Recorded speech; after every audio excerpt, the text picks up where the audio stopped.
seja bem-vindo ao Se Liga na Educação. Essa é uma aula de ciências do 4º ano. Meu nome é Ludmila Lima e hoje nós vamos relembrar o que nós aprendemos nesse bimestre. Eu sugiro que você faça um exercício. Para que você se lembre de tudo que você aprendeu, anote o título de cada semana e procure se lembrar daquilo que foi trabalhado. Anote tudo e depois vá ao seu PET, assista nossas aulas e veja o que você não se lembrou, você anota. O que não estava muito preciso, você corrige. Assim, além de assimilar, entender o que a gente estudou, você também vai conseguir se lembrar, fixar esse conhecimento.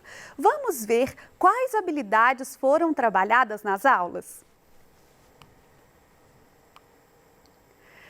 Comparar as indicações dos pontos cardeais resultantes da observação das sombras de uma vara de gnomon com aquelas obtidas por meio de uma bússola.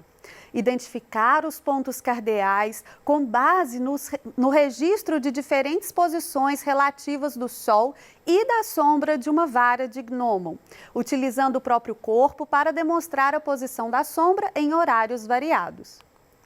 E associar os movimentos cíclicos da Lua e da Terra a períodos de tempo regulares e ao uso desse conhecimento para a construção de calendários em diferentes culturas, analisando a melhor época para o cultivo agrícola. Na primeira semana, nós falamos da orientação pelos astros. Nós entendemos que os astros, os corpos celestes no nosso sistema solar, se movimentam de uma forma regular. Eles têm um ritmo próprio que se repete ano a ano, dia a dia. E que esse ritmo, esse movimento, nos ajuda a nos orientarmos tanto no tempo quanto no espaço. Ou seja, saber em que período do dia nós estamos, a que horas são e também onde nós estamos e para onde nós nos movimentamos. Quando nós falamos disso, nós nos lembramos do movimento aparente do Sol e de como nós podemos usá-lo para nos orientar. O movimento aparente do Sol é aquele movimento que nós temos a impressão de acontecer, por causa do movimento de rotação da Terra, que gira em torno de si mesma, nós temos a impressão que o Sol está girando em torno de nós, porque nós estamos aqui na Terra. É como a ideia que a gente tem quando a gente está dentro de um veículo, né? O veículo se movimenta e nós temos a impressão que os postes, as árvores, as pessoas passam correndo por nós, quando na verdade somos nós quem nos movimentamos. Então, esse movimento aparente do Sol dá para a gente referência para nós encontrarmos as direções em que a gente se movimenta, para nós sabermos os horários. Nós vimos, né, que existe uma vara de gnomon, que é um instrumento muito simples, que é uma vara que a gente coloca em relação perpendicular em relação ao solo e que vai projetar a sua sombra, né? Ora para oeste, ora para leste, e aqui a gente pode encontrar tanto o período do dia como a direção, as direções norte, sul, leste, oeste. Na segunda semana, nós conhecemos os pontos cardeais. Né? A gente conheceu aqui a rosa dos ventos ou rosa náutica. E nessa semana nós vimos que o nascer do Sol, que acontece ao leste, nos dá a orientação, o ponto de partida para encontrar as direções. Então, se eu me posiciono com o meu braço direito para o leste, para o nascer do Sol, à minha direita eu tenho leste. O lado oposto é oeste, a direção oposta é oeste. À minha frente, se eu estiver com o meu braço direito virado para a nascente, eu tenho o norte. e atrás de mim é o sul. Nós vimos isso lá fora, né, com a orientação do sol. Se você quiser voltar a essa aula, vai ser interessante. E aqui a gente tem na Rosa dos Ventos também os pontos colaterais. Entre norte e leste nós temos nordeste, entre leste e sul, sudeste, que é o nome também da nossa região, a região em que está nosso estado. Entre o norte e o oeste nós temos noroeste e entre o oeste e o sul, sudoeste. Então aqui nós vimos como é que o sol pode nos orientar para encontrar as direções. A vara de gnomo funciona aqui também, professora? Sim, ela funciona. Então, veja só, se eu observar a sombra da vara de gnomo pela manhã, eu sei que a sombra está projetada para oeste. Se eu observá-la à tarde, eu sei que a sombra está projetada para o leste. Então, a vara de gnomo também funciona aqui, como disse a habilidade que a gente estava trabalhando.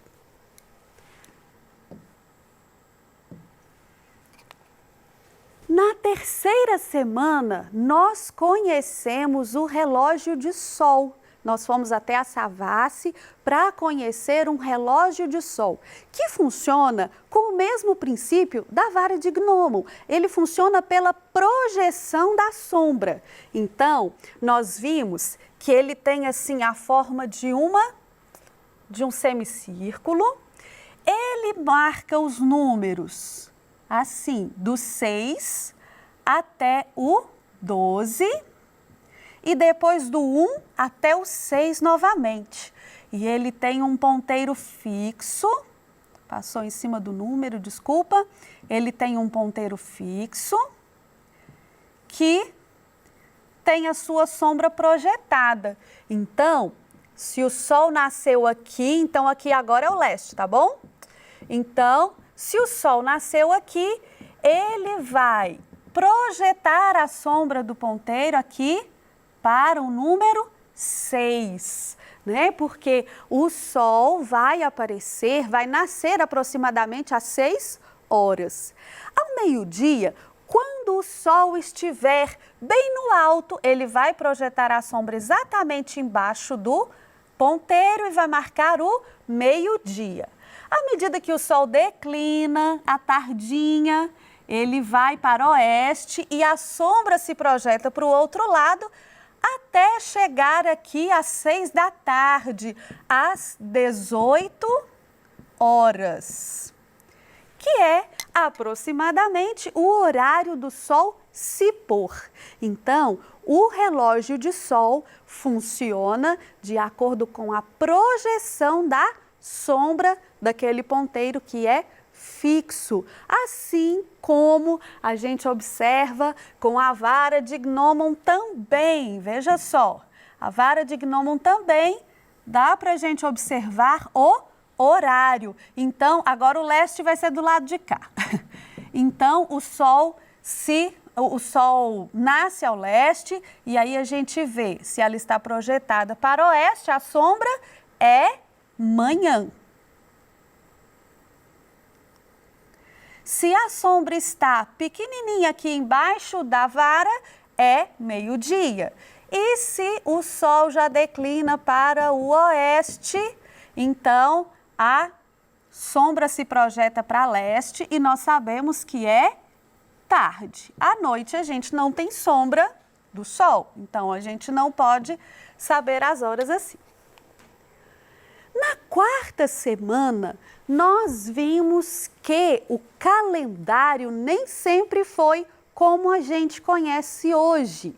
O tempo é algo natural, ele passa naturalmente, mas o calendário, a contagem do tempo, é uma construção humana. E em diferentes lugares, em diferentes épocas, o tempo foi contado de outras maneiras. Então, a gente tinha calendários diferentes. Veja só, aprendemos que o calendário é uma construção humana e que diferentes povos em diferentes épocas e lugares usaram diferentes calendários. E que o calendário mais utilizado no mundo atualmente é o calendário gregoriano.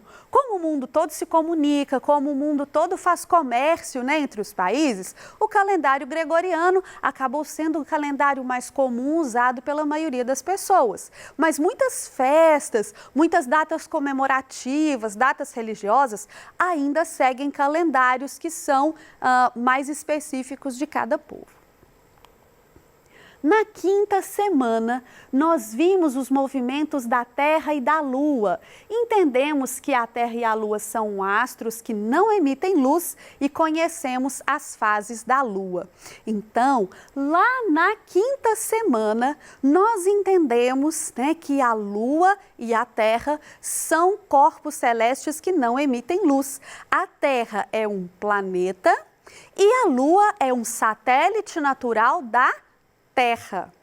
A Terra faz a sua translação em torno do Sol e a sua rotação em torno de si mesma, enquanto a Lua também se movimenta em torno da Terra.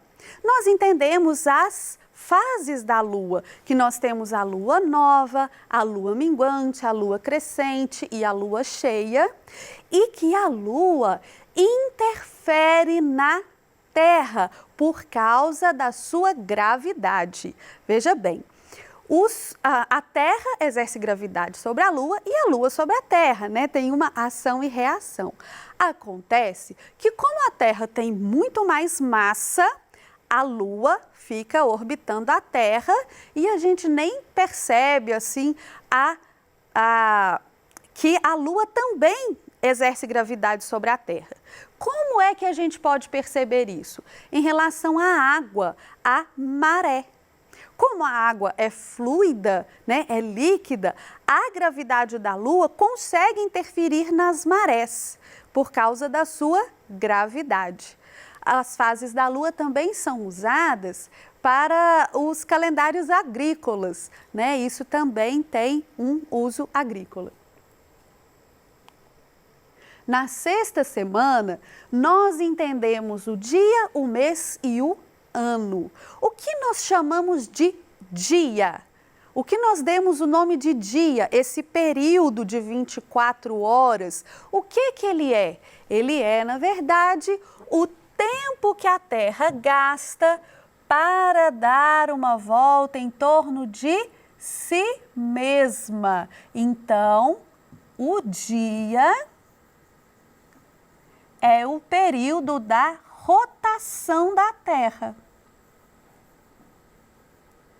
Dia é o período da rotação. É o tempo que a Terra gasta para dar uma volta em torno de si mesma. E o que é um ano? O ano é aqui o período da translação.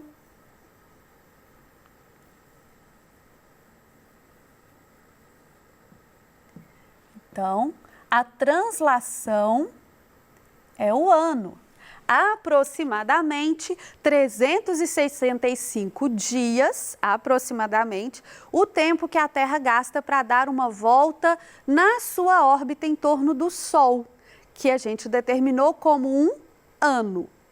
E nós temos também o mês, que é o tempo, o mês é o tempo que aproximadamente, né, o tempo que a Lua gasta para passar pelas 4 fases. E a gente também tem ali a relação, né, uma relação entre o mês e o ano. A gente tem 12 meses para formar um ano completo. Então, nós demos nomes a períodos, né, de movimentação dos corpos celestes e a gente se orienta por eles, a gente marca compromissos, a gente faz a nossa agenda, o nosso calendário escolar, tudo baseado nesses movimentos.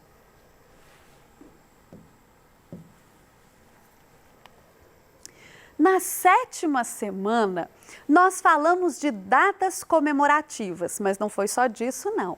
Nós vimos que a gente conheceu os solstícios, solstício de verão, que é quando a gente tem o dia maior do que a noite, solstício de inverno, quando a gente tem a noite maior do que o dia, os equinócios, que são as épocas em que os dois hemisférios são iluminados igualmente.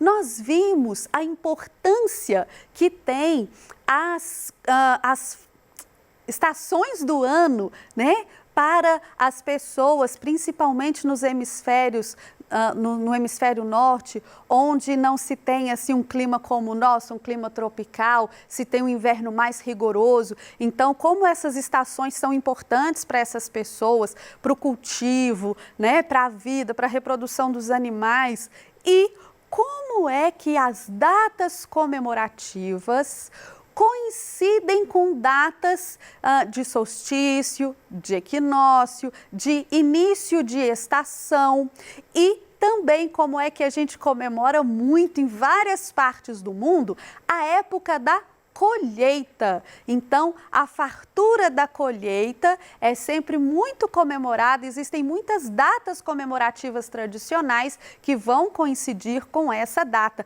Até o Halloween, por exemplo, né, que a gente acha que é uma festa de doces, travessuras e monstrinhos e fantasia, e tem a sua origem lá na festa da colheita celta. Então, nós conhecemos isso também aqui na 7ª semana. Na 8ª semana, nós falamos das constelações. Constelações que são conjuntos, agrupamentos de estrelas, que a princípio eram agrupadas a olho nu pelo homem, né, que ligava os pontinhos ali, né, de uma forma imaginária e projetava os seus mitos ali no céu. E que foi se desenvolvendo com os estudos, e hoje a gente usa até para se orientar. Por exemplo, nós temos constelações austrais, como o Cruzeiro do Sul, que são constelações que podem ser vistas apenas do hemisfério sul, ou constelações boreais, como a Ursa Maior, que pode ser vista apenas do hemisfério norte. Nós conhecemos nessa aula também o astrolábio, que é um instrumento antigo de navegação usado para medir a distância entre as constelações e o horizonte. Assim, os navegantes sabiam em que direção estavam indo, de acordo com a posição das constelações. Na 9ª semana, nós construímos um modelo, nós fizemos uma maquete do nosso sistema solar. E ao construir essa maquete, que era uma maquete lúdica, você entendeu por que que não é possível para nós fazer uma maquete em escala real. Você entendeu a diferença de tamanho entre o Sol e os outros corpos celestes do nosso sistema solar. Viu a quantidade de luas, de satélites que há em Marte. Desculpa, em Marte não. Você viu a quantidade de satélites que há em Júpiter e Saturno, que é uma quantidade enorme, né? 67, 62. E aí você viu também que a distância das órbitas também é enorme e que a gente não poderia fazer isso aqui, mas nós construímos uma maquete muito legal e você viu várias características ali dos planetas que talvez você ainda não conhecesse. E agora, no próximo bimestre, nós vamos aprender sobre a relação entre ciência e tecnologia. Você já pensou que o nosso modo de vida atual depende totalmente da ciência e da tecnologia, de como elas se desenvolveram? E você já parou para pensar se esse desenvolvimento da ciência e da tecnologia tem alguma desvantagem? Isso nós vamos aprender nas aulas do próximo bimestre. Muito obrigada pela sua atenção durante todas essas aulas e eu espero que no bimestre que vem você venha assistir com a mesma atenção. Muito obrigada e até a próxima!